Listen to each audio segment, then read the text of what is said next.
Das terras áridas da Etiópia ao litoral da Flórida. Uau, olha como ele vai! Nos ossos de criaturas antigas e escondidas no seu DNA, há uma história incrível. A história do seu corpo e por que você é como é. É que fofinha. A forma das suas mãos, sua visão colorida, o modo como você anda e até a estrutura do seu cérebro. Acho isso impressionante. Remetem aos primatas que viviam em uma floresta antiga.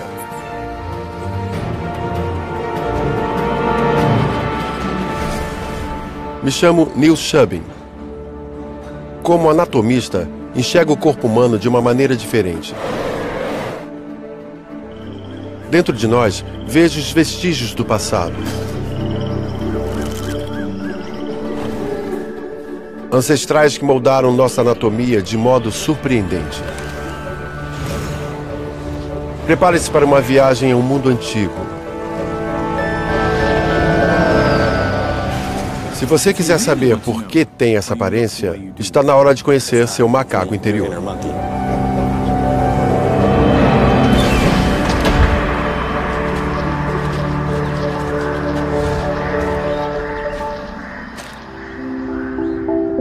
Quando você vai a uma pista de patinação, não espere encontrar evidências do seu passado evolutivo.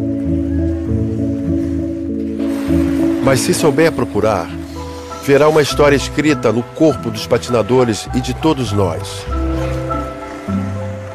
Quem já escorregou no gelo sabe que a gente não quer cair sobre uma certa parte do corpo. É algo da época em que nossos ancestrais pareciam macacos, com cauda e tudo. Todos nós temos um vestígio de cauda. Nós o chamamos de cóccix. Ele está na base da nossa coluna. Pode doer muito cair sobre ele. O cóccix é só o começo. Dentro de nós, há um registro do nosso passado primata, o que chamo de macaco interior. O modo como vemos o mundo, como andamos e até como pensamos, nos remetem à época em que nossos ancestrais viviam em árvores.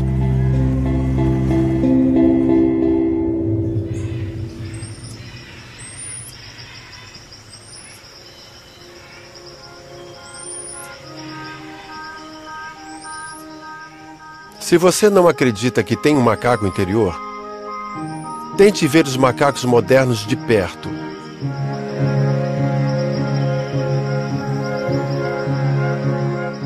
De certa forma, os macacos esquilos são nossos primos.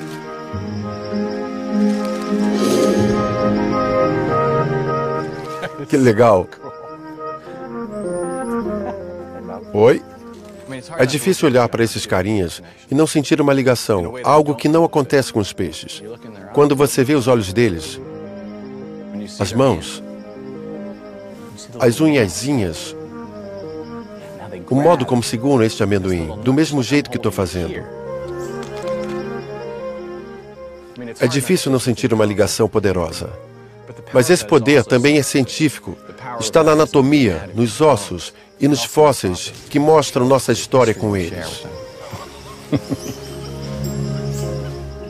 Somos primatas, macacos e pessoas.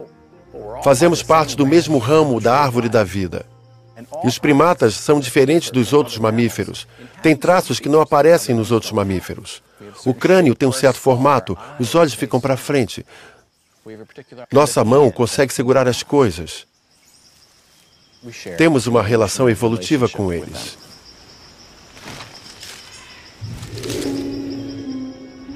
Para entender, imagine todas as formas de vida em uma árvore genealógica gigante. Desde os primeiros organismos microscópicos a todos os seres vivos atuais.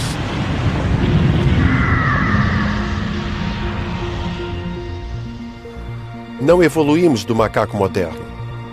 Mas se voltarmos no tempo, chegaremos a um ponto da nossa ancestralidade onde as linhas dos humanos e dos primatas se encontram. E é aí que começa a história. Nosso ancestral comum. O ancestral de todo macaco e humano vivos hoje. Então, qual era a aparência dele? E como ele formou nosso corpo? 1870. Um cirurgião da Guerra Civil retoma sua paixão pré-guerra: caçar fósseis no Velho Oeste. Em Wyoming, encontra uma mandíbula que acha que pertence a um pequeno guaxinim.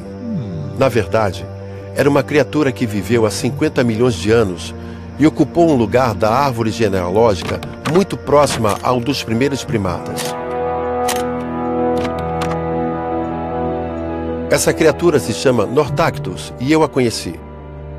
E o cientista que conhece todos os ossos dela, Jonathan Block. É um esqueleto de primata de 50 milhões de anos. Ele nos dá uma visão do que os primeiros primatas faziam e de como interagiam com o seu ambiente. E ele é real. Nossa, isso é para valer. Isso é maravilhoso.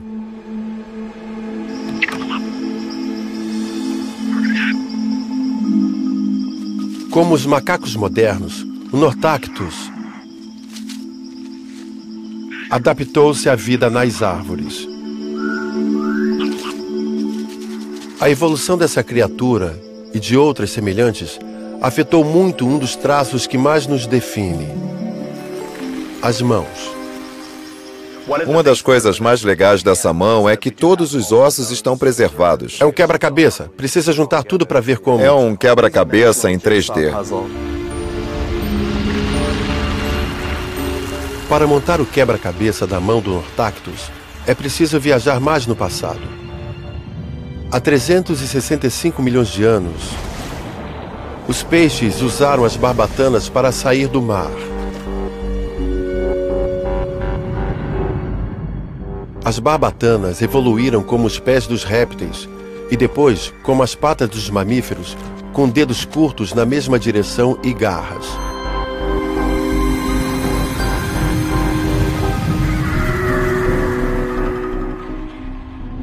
Primatas como Nortactus levaram a mão dos mamíferos para outro nível, que nos é muito familiar.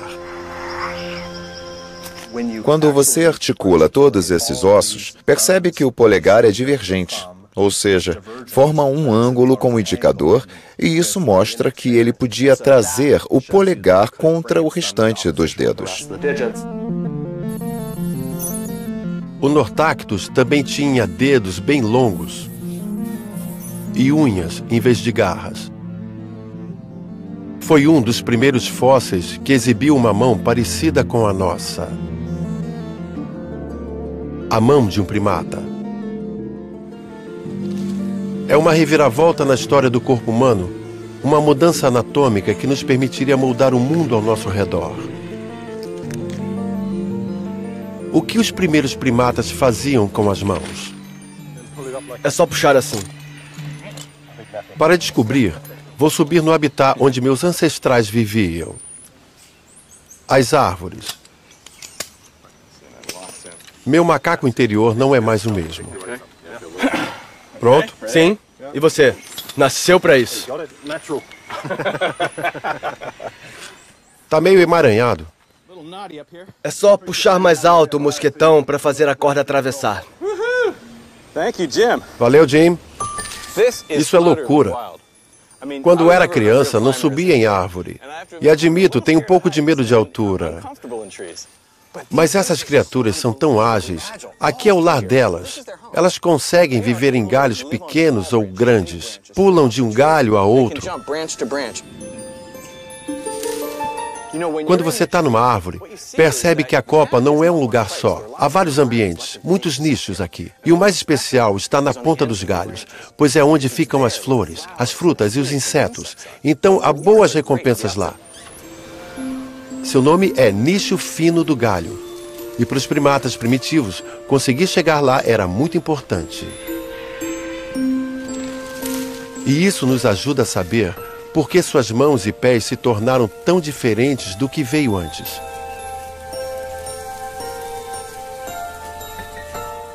Criaturas com dedos e garras curtas conseguem se mover muito bem pelos galhos grossos, mas não pelas extremidades dos galhos. É porque a pata deles não agarra. Os dedos alongados e, melhor ainda, um polegar divergente permitem envolver com os dedos até os menores galhos, segurá-los com firmeza e manter-se estável. É por isso que as mãos e os pés dos mamíferos mudaram.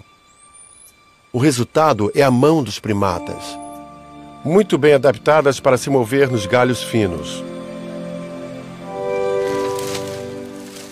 Nosso passado está preso ao nosso corpo.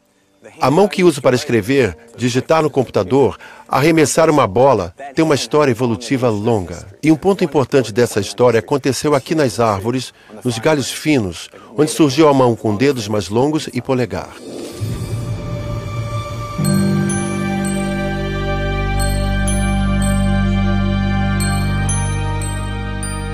A vida nas árvores causaria outra mudança no corpo dos ancestrais. Uma mudança na visão. Eles começaram a ver o mundo em cores vivas.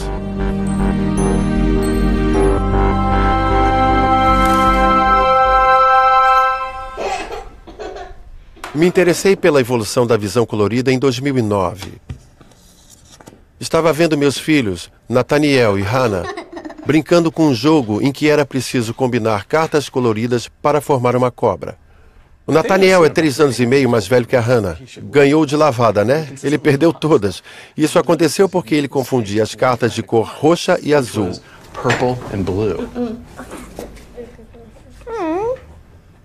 Aí percebemos que o Nathaniel é daltônico. De certa forma, ele vê o mundo como os primatas viam antes de terem a visão colorida. Ele só consegue ver alguns tipos de amarelos e azuis, e não distingue vermelhos, verdes e roxos. Isso significa que não é bom com jogos assim. Mas isso não afeta muito mais sua vida. Muito menos sua habilidade para encontrar comida ou sobreviver até a fase adulta. Mas não era assim para os ancestrais primatas. Por milhões de anos, eles não puderam distinguir entre tons sutis de vermelho e verde. Há 23 milhões de anos, um grupo de primatas criou a capacidade de enxergar muito mais cores. Agora, podiam distinguir entre as frutas maduras e as verdes e identificar as folhas mais nutritivas. Na batalha pela sobrevivência, isso era uma grande vantagem. O que aconteceu com os olhos dos ancestrais? Como nossa visão colorida evoluiu? Para me ajudar com essas perguntas, fui a Seattle conhecer Jay Knights, um dos maiores especialistas em visão colorida. Neil Shubin. Oi, muito prazer. Bom te ver. É legal estar aqui no laboratório de cores. Ah, que bom. Acho que a gente já começou bem com essas paredes. É o laboratório de cores mesmo. Isso aí. Como é que é aqui? Faz 25 anos que o Jay estuda a visão colorida. Ele combina genética com o estudo de humanos e outros primatas. As cores são muito legais. É um recurso que mexe com nossas emoções. É fascinante. Esse é o lugar? É onde testamos a visão colorida dos macacos. Seu trabalho ajudou a descobrir que a maioria dos mamíferos enxerga um número limitado de cores. Esse é o Kramer. Oi, Kramer. Ele não enxerga vermelhos e verdes, mas vê bem azuis e amarelos. Para treiná-lo, usamos as cores que ele enxerga. Então, como pode ver, há uma porção amarela sob um fundo cinza. Kramer vê isso tão bem quanto a gente. Se ele acertar, recebe uma recompensa e também ouve um som de clique. Ele estava tentando dar um beijo. É mesmo, deu um chuac. Para você ver como ele é bom nisso. Kramer arrasou no teste. Você saiu muito bem, Kramer. Mas se as cores forem vermelho e verde, a história é diferente. Sem a visão colorida, isso é invisível. Se não enxerga vermelho nem verde, esse fundo é totalmente cinza. A maioria dos humanos enxerga a porção vermelha, mas o Kramer não. Assim como o meu filho, ele não distingue entre vermelhos e verdes. Kramer, você foi demais. Por que isso acontece? Por que o Kramer não enxerga como nós? Como todos os olhos, os do Kramer precisam de proteínas especiais, as opsinas, para detectar cores. Elas são mantidas em milhares de células na retina, no fundo dos olhos. Kramer tem 2 opsinas em comprimentos de onda de luz específicos. Os sinais dessas opsinas são interpretados pelo cérebro, o que nos permite enxergar as cores. Mas para ver cores como nós, Kramer precisaria de uma 3ª opsina em um comprimento diferente. Achamos que os ancestrais primatas eram como Kramer, tinham só 2 opsinas. Como eles desenvolveram a 3ª? A resposta está no DNA. Cada opsina é codificada por um gene.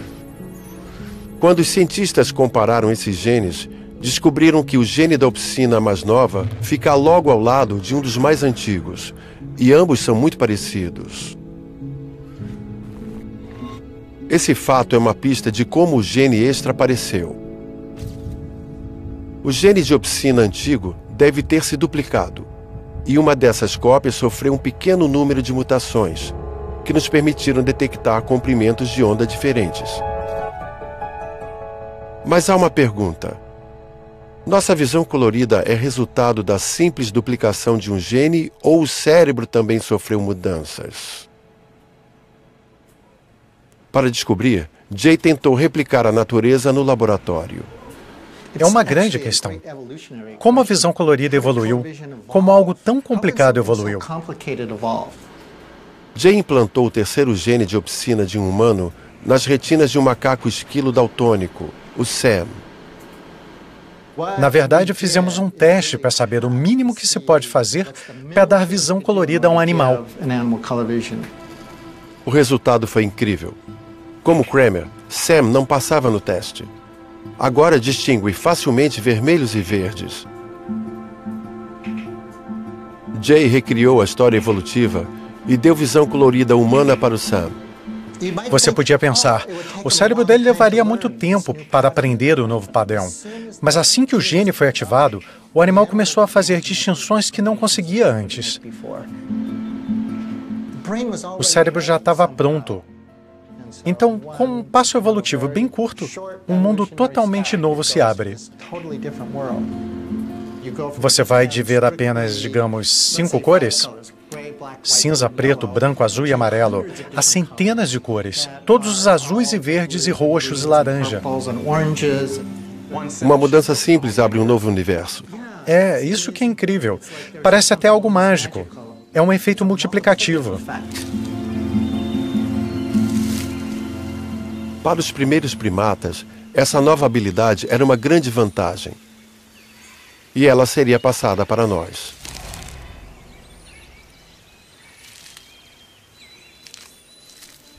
As cores ainda são muito importantes para nós.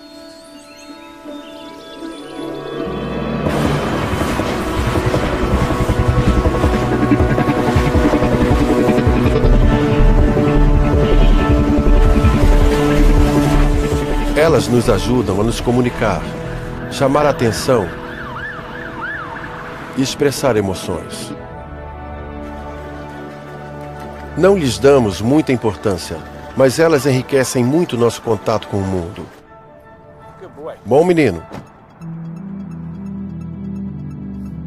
Mas o foco na visão causou algumas desvantagens, como nosso olfato ruim. Como a maioria dos humanos, vejo essa paisagem incrível com meus olhos.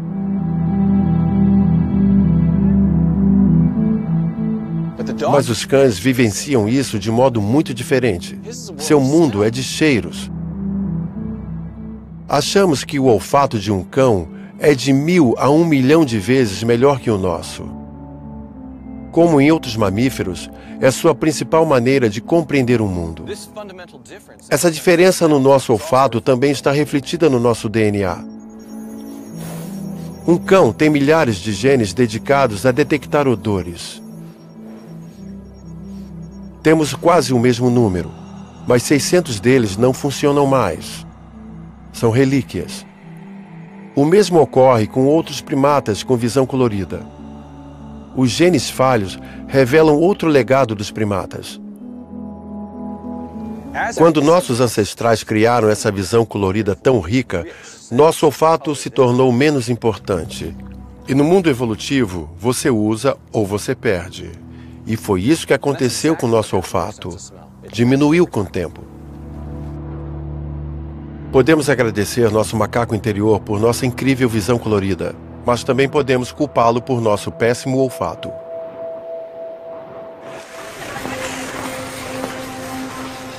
É claro que nós, humanos, fizemos mudanças radicais no plano corporal primata antigo.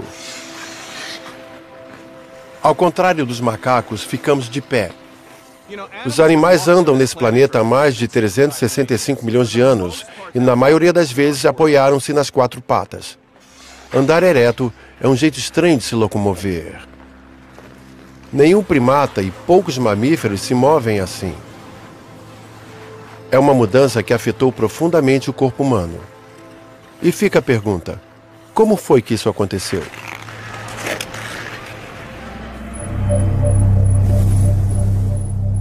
O melhor lugar para responder essa pergunta é a África. Um local onde o Vale do Rift corta profundamente rochas antigas, expondo fósseis.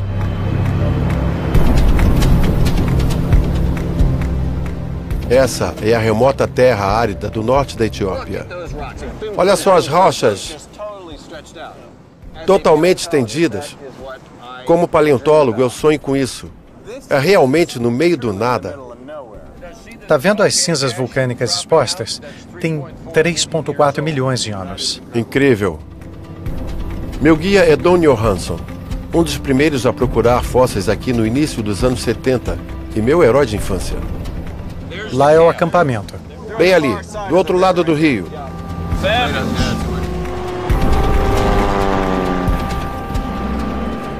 Dois dos fósseis mais importantes para compreender a origem do bipedalismo foram encontrados nessa região da Etiópia. Dom vai me levar para ver onde o primeiro foi encontrado. Um ancestral de 3,2 milhões de anos, chamada Lucy.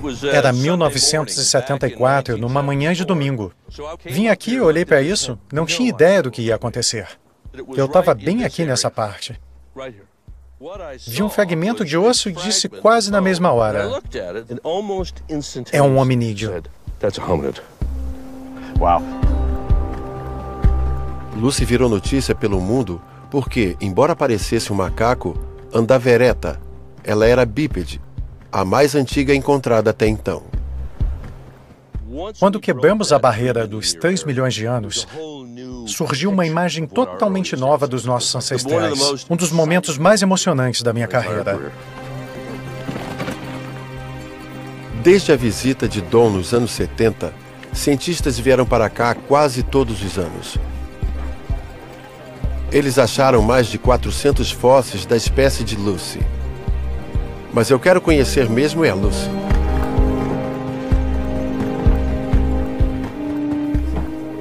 Seus ossos são algumas das melhores evidências que temos dos primeiros bípedes. É claro que se tudo estivesse articulado adequadamente, as vértebras, você veria, uma sobre a outra, ela teria cerca de 1 metro de altura. Não dá para ver. Esse é o fêmur. É o esquerdo. Isso, parte superior do fêmur. Quando você junta tudo, percebe que tudo isso indica bípede. Isso aqui dá uma pista de que é um bípede. Isso garante que era bípede. Isso se inclina assim. Algo muito característico. Nossos joelhos ficam juntos e vêm para os lados. Os dos chimpanzés vão direto para cima. Ter as partes de cima e de baixo da perna retas não é bom para um bípede. Cria um andar estranho e desajeitado. As pernas da Lucy formavam um ângulo. Seus joelhos eram muito juntos, como os nossos. Isso coloca os pés diretamente sob o corpo, tornando o andar mais fácil e eficiente. Pronto. Lucy andava como a gente, mas não era humana. Tinha vários traços primitivos. É uma mistura de verdade. É mesmo? É demais. Isso é muito primitivo, né? Macaco. Cérebro bem pequeno e proporções de macaco. Macaco mais bípede. Mais bípede. E as mãos chegavam aqui, mais ou menos. Tão baixo, quase no joelho.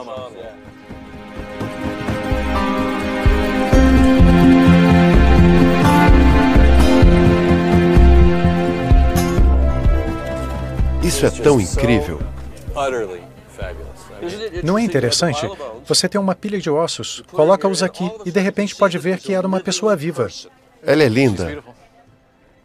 É, obrigado.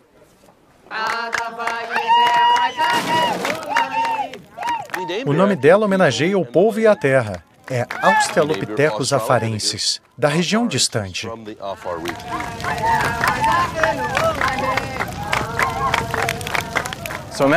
Imagine que a Lucy estivesse aqui com a gente. Como ela seria? Ela seria baixinha, tinha só 1 metro de altura. E a única coisa que nos seria familiar é que estaria andando ereta, com aqueles braços longos, quase nos joelhos. Provavelmente teria um andar incomum. E quando se aproximasse, veríamos que tinha rosto de macaco. Acho que você não veria o brilho do pensamento filosófico nos olhos dela. Acho que teria a aparência de um macaco diferente. É. Sabe? É incrível. A Lucy nos conta que há 3 milhões e 200 mil anos, nossos ancestrais definitivamente andavam eretos. O que ela não pode nos dizer é como começaram a andar assim. Para saber disso, vamos conhecer outro fóssil importante, encontrado a apenas 80 quilômetros da Lucy. Ele se chama Ardipithecus e mudou nossa ideia de como viramos bípedes.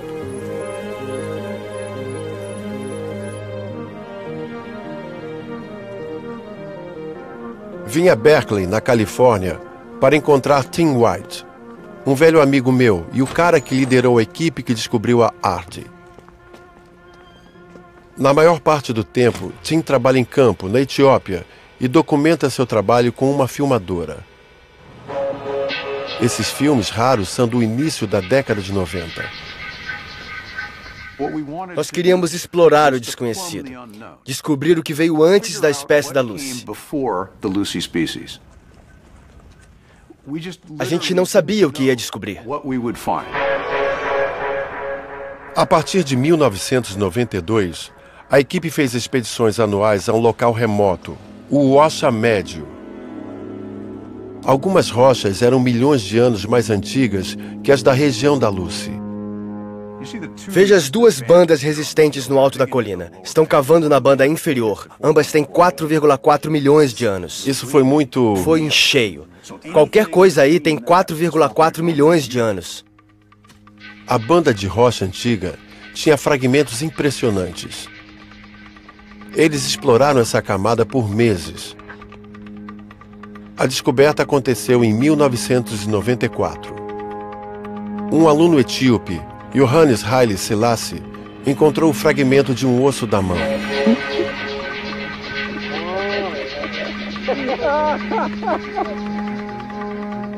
Ele pegou e disse, parece um hominídeo? Então raspamos e limpamos a superfície e encontramos os ossos da mão e do pé de um hominídeo. Nos concentramos naquela colina, ligamos a filmadora e começamos a cavar.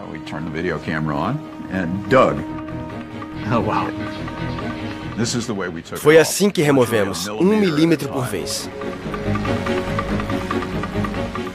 Temos que ter cuidado. Se arranhar isso, deixa uma marca para sempre. Lá vem a mandíbula. Os caninos no lado esquerdo, bem ali. São os dentes aparecendo. Você foi o paleontólogo e a primeira pessoa do mundo a ver isso. Estava enterrado por 4,4 milhões de anos.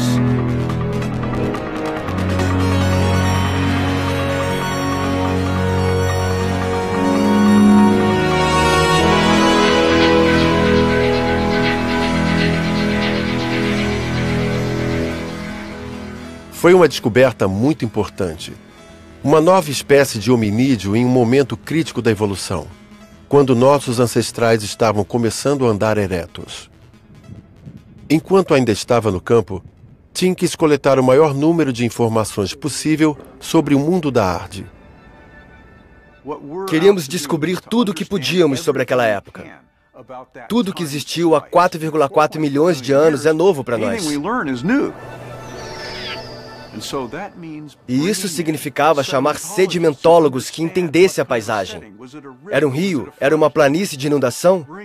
E trazer paleontólogos especializados nas plantas e nos animais.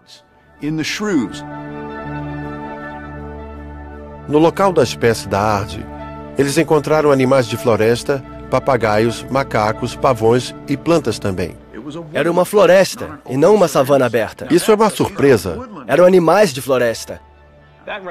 Isso vai contra o que estavam esperando. Vai contra até as ideias de 1800.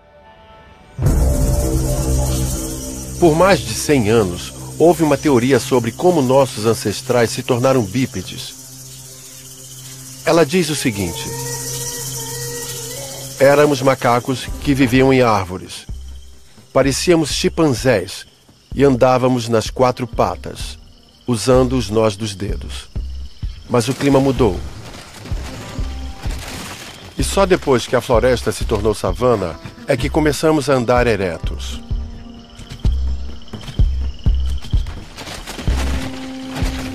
A Arde conta algo diferente. Ela já andava ereta enquanto vivia na floresta. O esqueleto dela ia contra a teoria antiga também. Era diferente de tudo que já tínhamos visto. Uma equipe de especialistas levou 15 anos para montá-la. Como a gente sabe que era um bípede? O homem encarregado de descobrir como a Arde se movia era o anatomista Owen Lovejoy. A estrutura da pelvis é essencial no bipedalismo. Quando se olha para esse osso a princípio, pensa-se que não há muita informação, mas existe, na verdade, uma quantidade imensa de informações que dizem muito sobre a aparência do osso original. Usando as informações do osso deformado, a equipe reconstruiu toda a pelvis da Arde. Isso é uma estrutura plástica produzida por uma impressora 3D.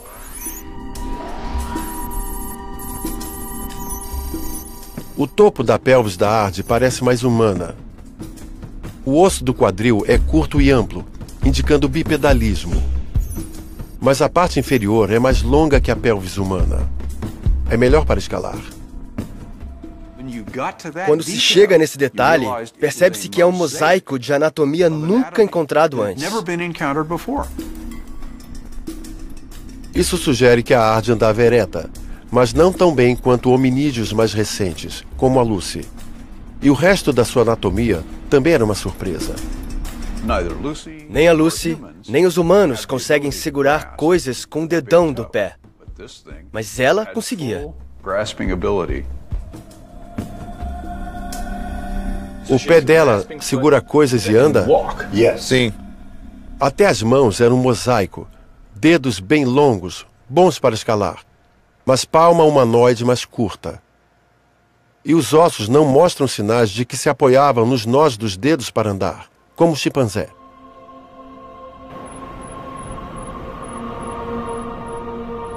Agora temos detalhes do momento crucial em que nossos ancestrais começaram a andar eretos.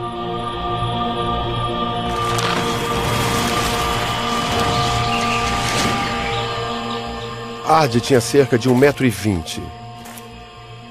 Era uma boa alpinista. Andava com as 4 patas nas árvores, mas ereta quando estava no chão. Ela detonou a teoria de como nos tornamos bípedes. Nossos ancestrais começaram a andar eretos quando ainda viviam na floresta e não se pareciam ou se mexiam como nosso parente próximo, o chimpanzé. Alguns cientistas não aceitam essa teoria. Para eles, a Arde não é uma ancestral humana, apenas o que sobrou de um macaco extinto. Mas Tim passou anos estudando espécimes de ardipithecus, e ele acha que a evidência é clara. Quando olhamos o crânio da Arde, vimos pequenos caninos. Nenhum outro macaco, vivo ou não, tem caninos assim. Isso indica que ela veio um pouco na nossa direção. Veja a pelvis. É o mesmo, uma adaptação dividida pelos humanos e Lucy.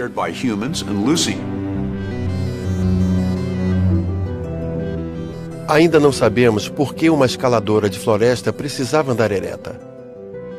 Mas graças a Ard, temos uma imagem de uma das transformações mais dramáticas da nossa espécie. A transição de quadrúpede para bípede. Essa mudança no plano corporal de nossos ancestrais teve consequências para nós.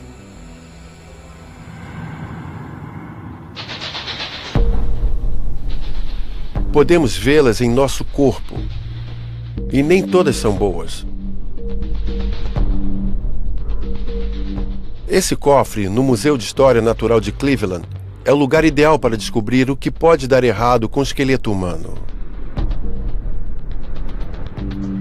O Dr. Bruce Latimer é antropólogo e anatomista, e foi um curador aqui por vários anos. Essa é a coleção Hammond Todd, a maior do seu tipo no mundo. Há mais de 3.000 esqueletos nesse lugar. Em cada gaveta, há um esqueleto humano completo. São corpos desconhecidos do necrotério de Cleveland no início da década de 1900. Ao estudá-los, algo se torna claro muito rapidamente. A coluna humana sempre dá problemas. Há vários problemas na coluna. A dor devia ser absurda. E você vê isso em toda essa coleção. Acontece que nossa coluna ruim é uma herança indesejada do nosso macaco interior. Pegamos um esqueleto como esse, essencialmente horizontal, e o fizemos ficar ereto. Tivemos que mudar todos os ossos para conseguir isso. Nós o forçamos a uma nova posição. Há um problema quando se vai desse animal para aquele animal. E esse problema é o equilíbrio. Em um quadrúpede, o peso do corpo fica abaixo da coluna. Mas endireite-o e o peso fica todo na frente. Isso bagunça tudo. Causa desequilíbrio. Para ter equilíbrio, tivemos que criar uma curva nas costas. Mas a cabeça ficaria para trás, não é? Então tivemos que criar mais uma curva no meio do peito, mas a cabeça ficaria muito para frente. Então criamos mais uma curva no pescoço. Portanto, temos esse S na nossa coluna e esperamos que isso nos sustente. É um pesadelo da engenharia. Nossa coluna em forma de S é única entre os mamíferos e causa vários problemas. As vértebras que compõem a sua coluna e os discos entre elas ficam sob muita pressão, principalmente as vértebras torácicas que ficam na maior curva. Se você pega as vértebras torácicas e empurra suas extremidades com muita força, o que acontece é isso. Tem-se uma fratura por compressão. A curva esmagou isso. Nenhum outro animal tem algo parecido. É um resultado de como andamos.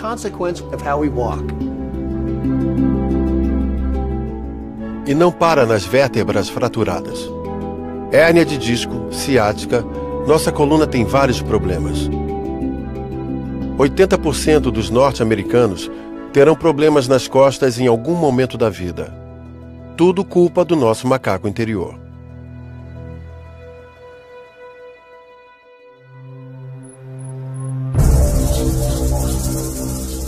Mas não fique com uma má impressão.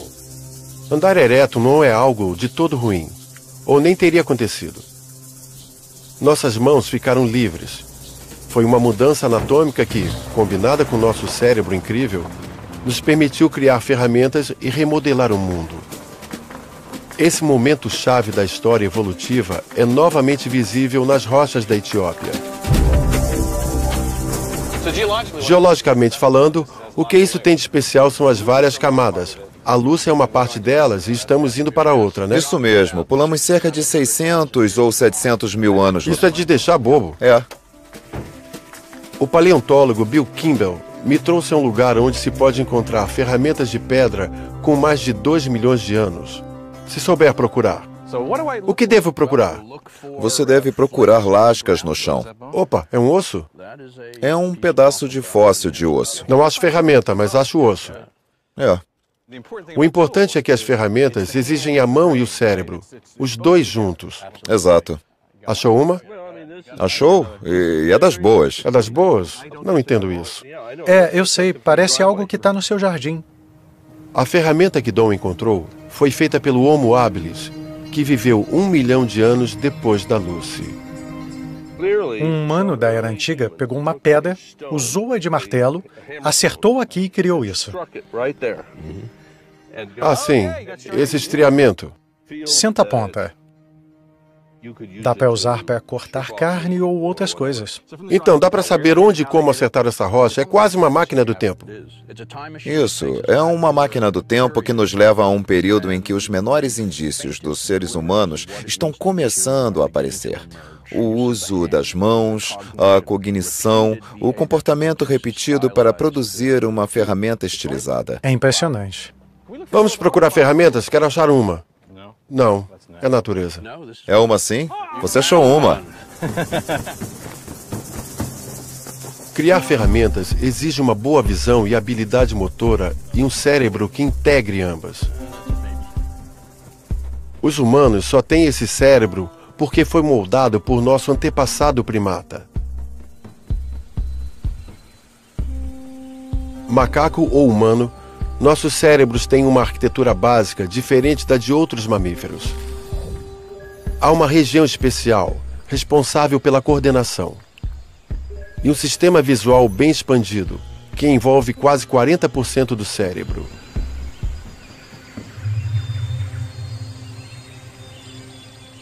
Além do nosso corpo, o macaco interior moldou nosso cérebro.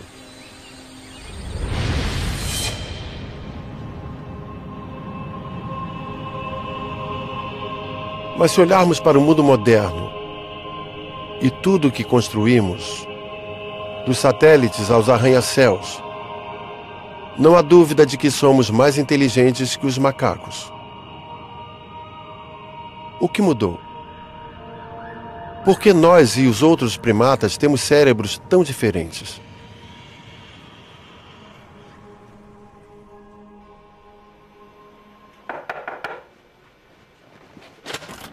Neil Shubin, Oi, Tom Borbacher. Esse é o laboratório de novos primatas. é o lugar dos macacos? É o lugar dos macacos.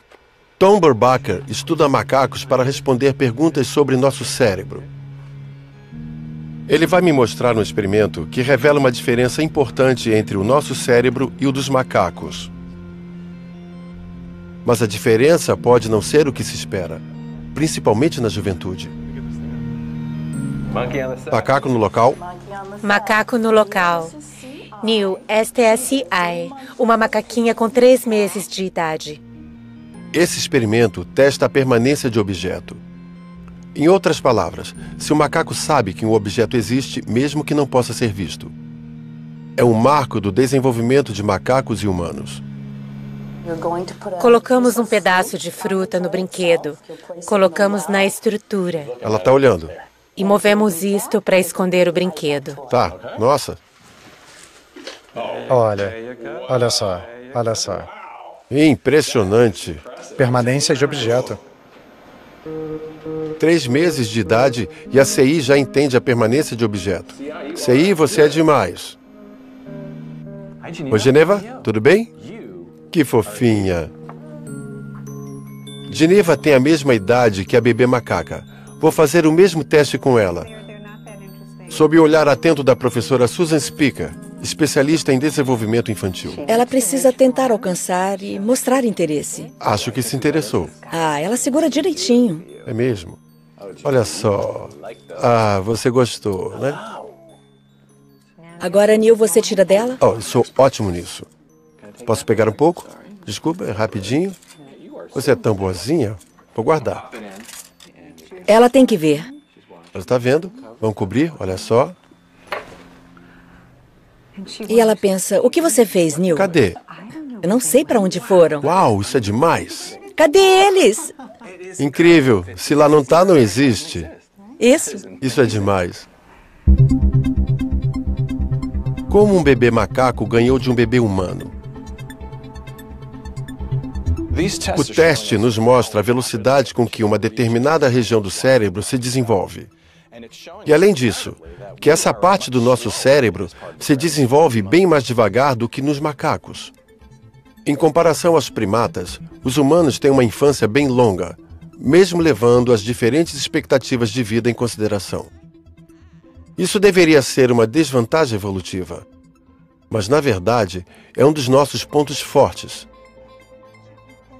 Na infância, nosso cérebro é moldado pelo nosso ambiente e experiências. A extensão dessa fase nos dá mais tempo para aprender habilidades. Alguns acham que é isso que nos torna tão inteligentes. Mas há outros fatores também. O cérebro contém redes de células nervosas, os neurônios, que carregam, processam e guardam informações.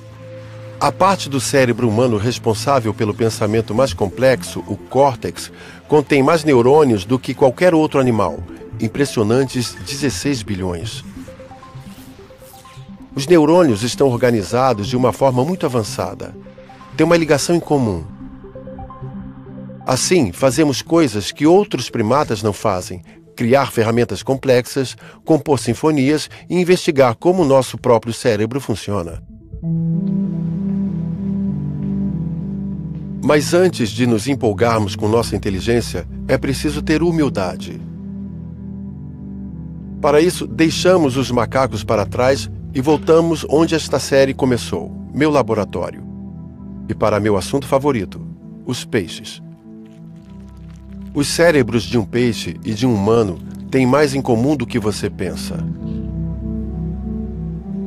É uma viagem ao começo, mas básico não fica. Vamos do humano ao peixe.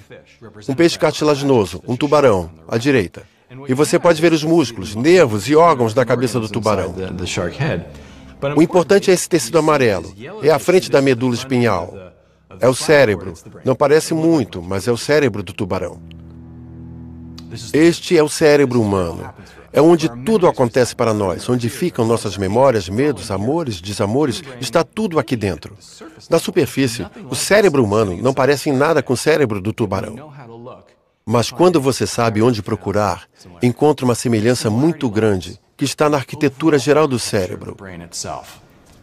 Os humanos têm um prosencéfalo, que é este tecido dobrado aqui, onde acontece boa parte do pensamento consciente, e há o mesencéfalo, esta área em forma de nós no meio. E o robencéfalo é uma divisão fundamental. Vemos isso no desenvolvimento e baseado onde os nervos saem do cérebro.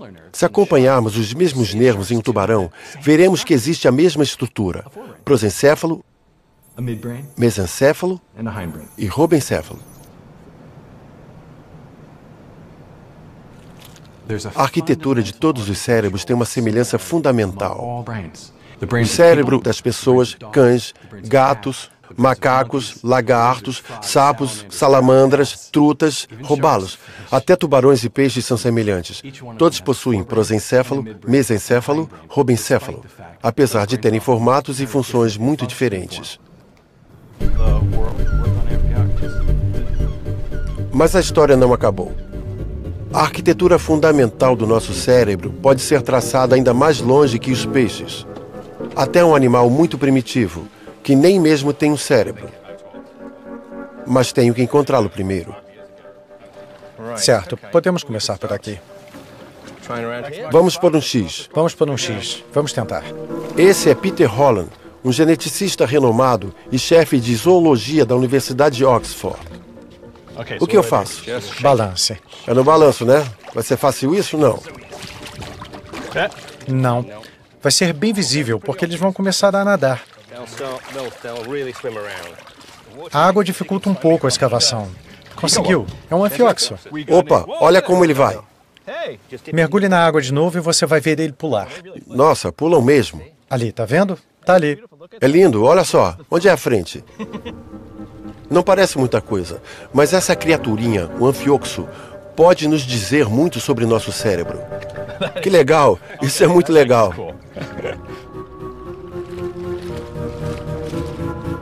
Tá, vamos olhar alguns.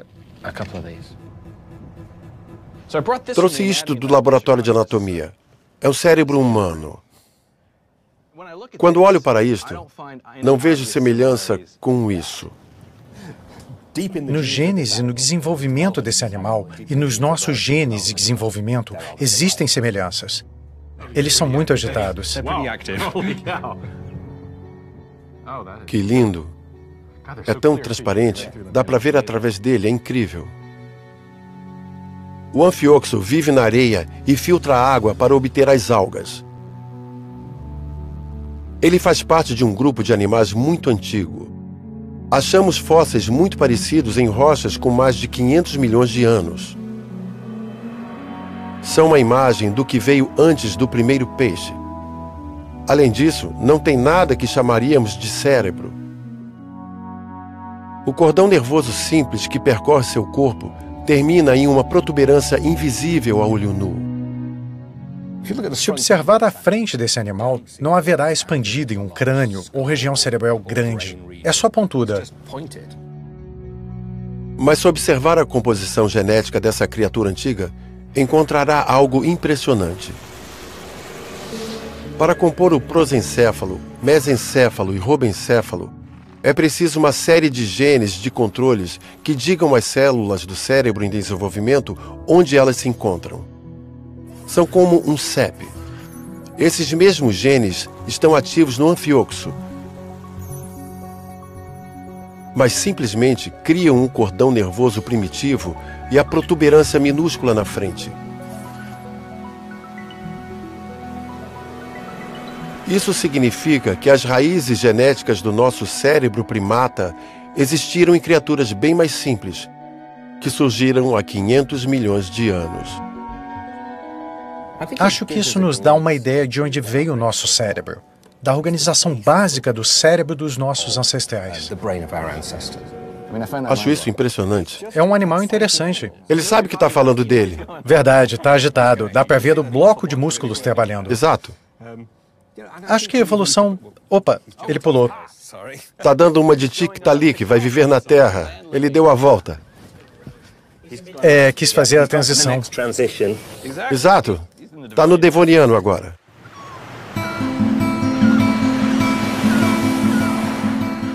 A busca por nosso peixe anterior me levou do alto do Ártico. Lá estava o nariz da exata criatura que procurávamos. As planícies da África. Quero sair correndo e começar a colecionar fósseis. Vamos lá.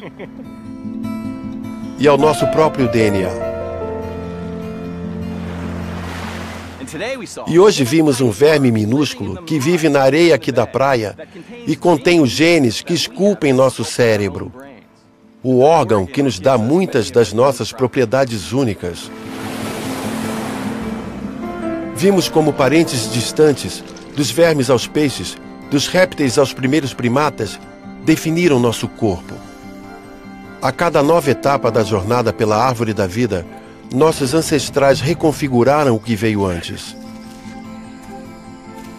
E foi assim que nos tornamos as criaturas inteligentes, com falhas estranhas, que dominam o planeta. Acho que há algo muito profundo e bonito na ideia de que dentro de cada órgão, célula e gene do nosso corpo existam conexões profundas com as outras vidas no planeta.